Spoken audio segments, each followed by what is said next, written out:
Headlights हमें रात के अंधेरे में कार या बाइक चलाने पे मदद करती हैं, क्योंकि इसके बिना हम 1 इंच भी आगे नहीं बढ़ सकते हैं। और सिर्फ यही नहीं, अगर हमें रात में पैदल भी कहीं जाना हो तो हमें इनकी जरूरत पड़ती है, ताकि हम सुरक्षित किसी सही जगह पे पहुंच सकें। और शायद यही वजह है कि कोल माइंस में काम कर रहे वर्कर को भी हेलमेट में हेडलाइट की जरूरत पड़ती है। लेकिन शिप्स के बारे में क्या, क्योंकि इनके पास तो कोई भी हेडलाइट नहीं होती है और ये इनके बिना ही समुद्र में हजारों किलोमीटर का सफर तय करते हैं। यहाँ तक कि बहुत सारी शिप समुद्र में अंधेरे की वजह से तबाह तक हो चुकी हैं, जिसका सबसे अच्छा एग्जाम्पल है टाइटैनिक, जो 14 अप्रैल 1921 में अंधेरे में एक आइसबर्ग से टकराने से डूब गई थी।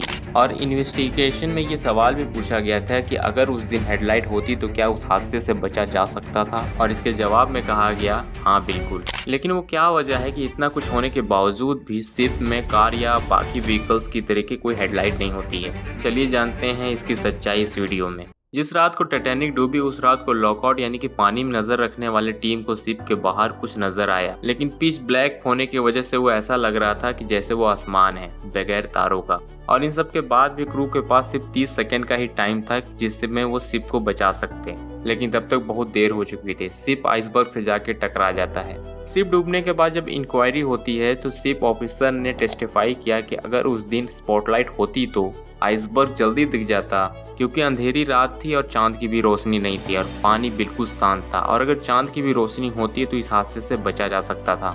आइसबर्ग के साथ पानी बहुत जेंटली टकरा रहा था, जिससे छोटी छोटी वेव्स बन रही थी। तो क्या स्पॉटलाइट से फायदा हो सकता था? उस कंडीशन में हो सकता था, लेकिन दिक्कत ये है कि ऐसे बड़े बड़े हेडलाइट शिप के फ्रंट पे लगाने से फायदा कम नुकसान ज्यादा है, क्योंकि हेडलाइट से ज्यादा शिप के क्रू मेंबर की आईसाइट काम आती है आगे देखने के लिए। ये सदियों से चलता आ रहा है और शिप पे ऐसे तेज नजर रखने वाले लोगों को लॉकआउट बोला जाता है। इनकी सबसे ज्यादा अहमियत होती है क्योंकि एक तजुर्बाकार इंसान आसानी से मीलों दूर से ये पता लगा सकता है कि शिप कहाँ है और वो किस तरह की है और वो किस कंट्री की है। इतने डिटेल में देख पाना किसी भी आम इंसान के लिए पॉसिबल ही नहीं है। लुकआउट को नजर रखने के लिए रखा जाता है कि जैसे ही कोई छोटी से छोटी साइन नजर आए, किसी दोस्त या दुश्मन की शिप या फिर रास्ता गलत हो या शिप गलत डायरेक्शन में जा रही हो, तो वो फौरन ही इन्फॉर्म करे। लुकआउट रात के टाइम पे भी बहुत अच्छी तरीके से देख सकते हैं, और टाइटैनिक के लुकआउट ने भी आइसबर्ग को देख ही लिया था। लेकिन आइसबर्ग का पता चला उस टाइम पर शिप सिर्फ 1500 फीट दूर थी आइसबर्ग से, और काफी हद तक शिप की डायरेक्शन चेंज भी हो गई थी। लेकिन फिर भी थोड़ा सा हिस्सा टकरा ही गया, जिससे शिप पर पानी भरने लगा। सदियां गुजर गई, लेकिन आज भी शिप पे लॉकआउट होते हैं, चाहे टेक्नोलॉजी कितना भी एडवांस क्यों ना हो जाए। जैसे हाईवेज पे लेन्स होती है और हर गाड़ी अपने अपने लेन पे चलती है, समुद्र में बीकन्स और बॉयज पानी में वाटर लेंस बनाते हैं, जिससे हर शिप अपने अपने लेन पे चलती है। इस तरीके से अंधेरे में शिप्स को देखना काफी ज्यादा आसान हो जाता है और शिप्स के टकराने के चांस बहुत कम हो जाते हैं। रात के वक्त दूसरे शिप में जल रही कुछ गिनी चुनी लाइट्स को देख के शिप्स के डायरेक्शन का पता चलता है, और अगर ये लाइट्स नहीं जल रही हों तो शिप्स के टकराने के चांस बहुत ज्यादा बढ़ जाता है।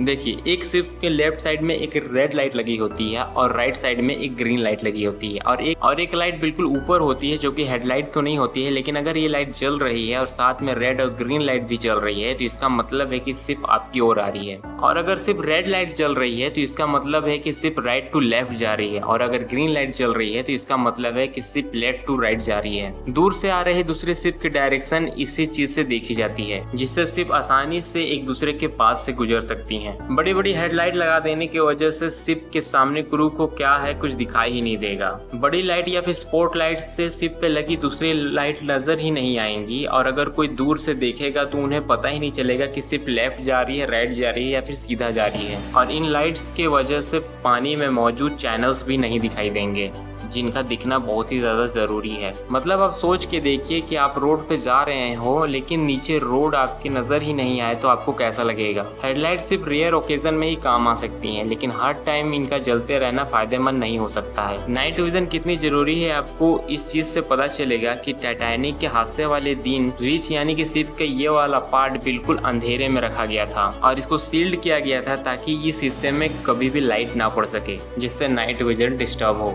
रीच इसके पीछे शिप पर डैंक लैंप लगा रखे थे जिससे 360 लाइट शिप के आसपास पड़ रही थी, लेकिन रीच पर बिल्कुल भी लाइट नहीं पड़ रही थी ताकि क्रू को देखने में कोई भी प्रॉब्लम ना आए। यही नहीं, शिप का स्टीयरिंग व्हील एक ऐसे इंसान के हाथ में था जिसे एक स्पेशल रूम में रखा गया था और उस रूम का नाम है व्हील हाउस, जिस पर शटर लगे हुए थे जिससे लाइट अंदर ना आ सके। बिल्कुल अंधेरा होगा तो अच्छी तरीके से नजर आ सकेगा। मॉडर्न पैसेंजर शिप पर आज भी यही कंडीशन लागू होती है। एक बिल्कुल साइलेंट और डार्क रूम इसी मकसद के लिए रखा जाता है, नाइट विजन को डिस्टर्ब किए बिना रेड और ग्रीन लाइट को यूज करा जा सके। अब शिप पे सर्च लाइट या स्पॉट लाइट लगाई भी जाती हैं जो जरूरत आने पे काम भी आती हैं, लेकिन टाइटैनिक के पास लो पावर स्पॉट लाइट था जो वो के पास लगी होती है। जो वो के पास लगी होती तो हादसा होने से बचा जा सकता था। अगर टाइटैनिक पे बड़े बड़े हेडलाइट लगे भी होते तब पर भी हादसा होने से कोई नहीं रोक सकता था, क्योंकि उस रात की कंडीशन बहुत ही ज्यादा खराब थी और ऐसे रात बहुत कम ही देखने को मिलते हैं। अब ये रेडार टेक्नोलॉजी के बहुत पहले के दिन, इसलिए अगर उस टाइम पे रेडार होते तो टाइटैनिक नहीं डूबती। सो बस दोस्तों, यही थी आज की वीडियो। मुझे उम्मीद है कि आपको ये वीडियो पसंद आई होगी। मैं फिर मिलूंगा किसी नए वीडियो के साथ, तब तक के लिए सी यू लेटर।